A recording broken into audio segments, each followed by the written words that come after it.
So this is the story of how I found out that my husband was having an affair with 4 women. 2 of them were my friends and 1 of them was my best friend. Trigger warning, as this story does contain themes of unaliving, so if that does upset you then please scroll on. So I met my first husband in 2006. I was 20 years old and I met him in a place called Jumping Jacks, which was in the bottom floor of a nightclub in Bolton called Icon. If you know, you know. I remember the strobe lighting being on and looking across the dance floor and just seeing the most gorgeous blue eyes and thinking, wow. I come to find out that he's a scaffolder, that everybody knows him. He's just a really friendly guy and just a good guy to be around. I really fell in love with him at the time. We moved in together and within a year I was pregnant, and in 2008 we had our first son. He was followed by a daughter in 2010. And he was a good dad, a hands-on dad. I'm not going to slate him, but he did things that guys do when they're young. He would disappear at weekends. They go drinking, turn his phone off. But when he was there, he was a good dad. And I trusted him. I did trust him implicitly at the time. He never gave me any reason to doubt him. Quite quickly, he set up a car dealing business with his friend. And then eventually set up a car dealing business with another friend because he wanted to break out on his own. Now, he would go out every single day, every single night, but he always told me where he was. He always came in at the time he said he would come in, and I thought he was building his business. I had no reason not to trust him. In 2012, he asked me to marry him. I was very happy. I said yes, and in 2014 we got married with our 2 children at the wedding.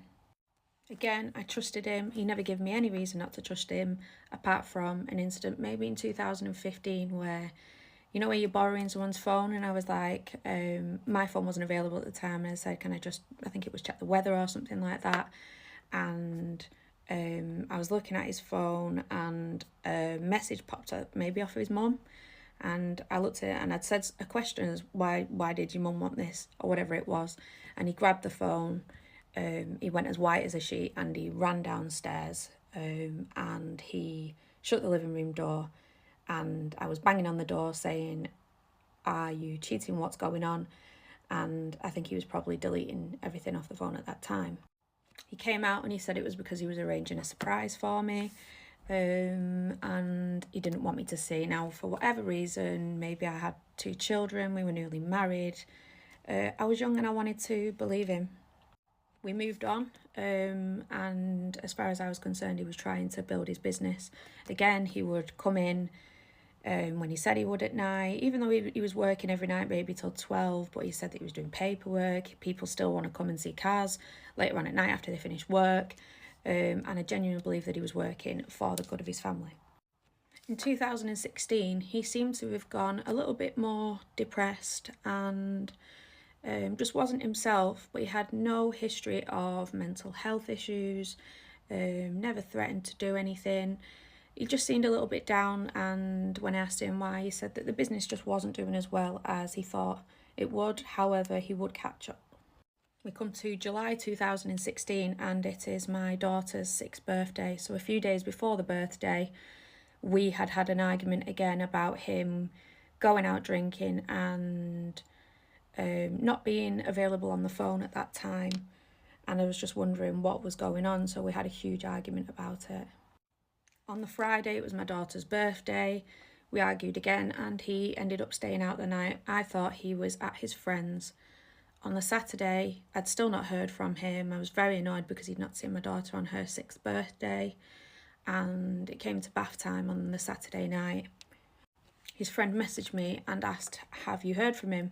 Now, he was never ever off his phone, ever. So I checked the WhatsApp and this was about 8 o'clock at night, and I last saw that he'd been on his phone at 10 a.m. that morning. That instantly rang alarm bells, and I don't know why.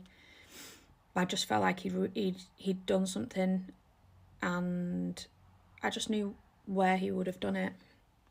I instantly got the kids out of the bath and I told them to get in the car, and we drove straight to his garage where he sold cars.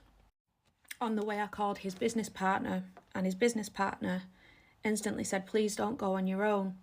Pick up his girlfriend at the time and take her with you. So I went and I picked her up and she came with me. When we got there, I left the children in the car and I walked down the lane, and it looked closed and it had like a hockey puck lock on the door, and I thought it was locked at the time, and I couldn't get in. So I called the police and I said, I think that my husband might be in there and I need somebody down here. They then put him as a missing person. When you call the police, they basically tier them as what kind of missing person they are, whether they need immediate attention or whether they're high risk, low risk. They put him as a middle risk because I did say that he had been struggling with work. They advised me to go home and wait for a police officer to come. So I went home with the two children and I waited. A police officer came and he took a statement and he asked me, could he have any other women on the go? Could he be anywhere that you don't know about? And I said, absolutely not. There is no way. He loves his family. He adores me and he would never do that to us. The police officer left and he was calling round his friends at the time. And I tried to just go to sleep, hoping that maybe he just disappeared for a bit, maybe he needed some time for himself. And yeah, I just tried to sleep as best I could, and hopefully wait for better news. At about 2 a.m, my phone rang and it was a private number and I answered it and it was a woman. And she asked me for my husband's best friend's phone number. And I said, why do you want it? And she said, I just need it, please. Can I have it? And I said, who are you? And she wouldn't say a name. And I just said, have you been seeing my husband? And she said, yes. And I said, how long has it been going on? And she said, 2 years. And I said, did you know about me and my children? And she said, yes. So he had been seeing her for 2 years. This began 2 months before we got married. I was absolutely devastated. I called my friend. I called my mum. Both my mum and my friend come round. Thankfully they did, because about half an hour after they both walked through the door, I got the phone call from his friend, his best friend, who said that unfortunately he had been found dead in his car dealing unit. I think I screamed and made a sound that I didn't think the human body was probably capable of making. My whole world had fallen apart in the space of an hour. I then had the policeman who dealt with the missing person case come back, and he told me that how he'd been found, and that his best friend and his friends knew about this other woman. The reason that they knew about this other woman is because his best friend was also seeing her before my husband was seeing her, and that's how my husband met her. His best friend was also my best friend's boyfriend. I then, at the age of 29, had to deal with 2 children who had just lost their dad. I had to deal with a funeral. I'd never dealt with anything like that before. And obviously your friends rally around you, and that's what they did, particularly my best friend, who again was his best friend, the guy who'd found him, his girlfriend. She was with me when we went to say goodbye. I was very scared to say goodbye to him. I was scared of what he would look like, and obviously I'd never seen anything like that before, and it took me maybe a week and a half to go, but I eventually went and I asked her to come with me, and as I saw him I dropped to the floor crying. She was the first one who, she went over and she kissed him and she hugged him, and at the time I thought it was because she was his friend too. They used to play poker every Thursday in the pub, and I used to laugh saying my best friend is going on a date with him, and that he was taking her out on a date. And yeah, she got to say goodbye. She hugged him, kissed him, and then I came over and I hugged him and I kissed him and got to say goodbye. I'm going to have to go into a part 2 of how I found out about the rest of them and was hit with the worst betrayal that you could ever imagine. So this is my best friend. I relied on her for everything. There was 3 of us. I had another best friend, and it was just us 3 together. Like I said, because she was his best friend's girlfriend, we spent so much time together. And she helped me plan the funeral. She came with me to visit the priest. We picked music together of what he was going to have, and she really involved herself in that time. I remember the hearse coming round and seeing the flowers with Daddy on the day of the funeral, and obviously I was crying, I was upset, but she was really upset, and I was thinking, God, they must have been really good friends.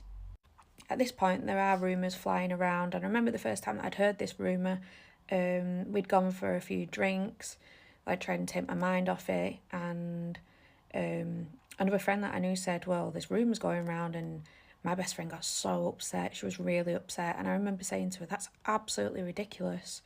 And you'd know that when I get his phone back from police, well, it's going to be in there, so there's just no way, you wouldn't be that stupid. And she was so convincing. She was like, exactly, I'm so upset that people would think this of me. At this time, the police were asking me, did I know his password? I was saying that I didn't know his password. I actually didn't, because he would change it all the time, which is another red flag, which I shouldn't have let go. But he used to say that his friends will get hold of his phone and they'll take pictures and just do silly stuff on it. This was a grown man at the time, and I believed him. I did, however, know his Apple ID and login. And I didn't want to tell the police that, because I thought that that was my right, it was my property, I was next of kin, and I didn't want them wiping anything. I wanted my own answers, and I wanted to find out what happened myself.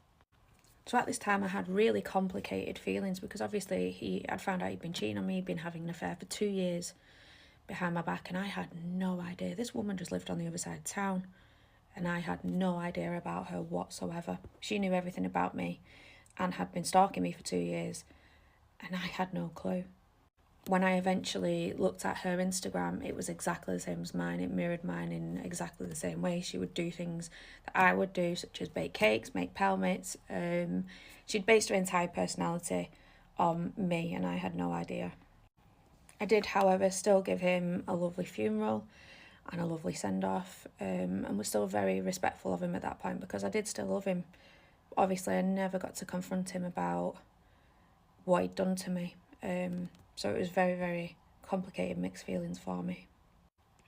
Life went on, and 3 months later, I met another man, who was a whole other story. He was my saviour, everything that I needed, and I felt that I had no loyalties to my husband anymore, because he'd just done me so dirty, basically. It was kind of a gift that I did. I felt that I could move on quicker. I would never have moved on had I not known what he was doing. But it was like a parting gift that he gave me in a way that made it a bit easier for me. 3 months later, I then get his phone back from the police. I turned it on, and I started scrolling through all the messages, and one of the messages that came up was from my best friend. When they were going to poker every Thursday, they were meeting up and doing things in the car, behind his best friend's back and my back also. This had been going on for months. I carried on scrolling, I looked through some other messages. The next message that I found was where he'd been meeting up with a girl who was my son's friend's mum. She had done my hair for my wedding, so she was also a friend and acquaintance, somebody who would be friendly with me, and she was also meeting up with him. Another girl was his business partner's daughter, who we had just been on a big holiday with as a big group, and her husband was also his friend, and she was also somebody that I would have considered a friend. I then messaged my best friend and just told her never to speak to me ever again, and I walked away, and she just said, I'm sorry, and that was that. And to this day, I've never ever had it out with her. I've never had closure with any of them.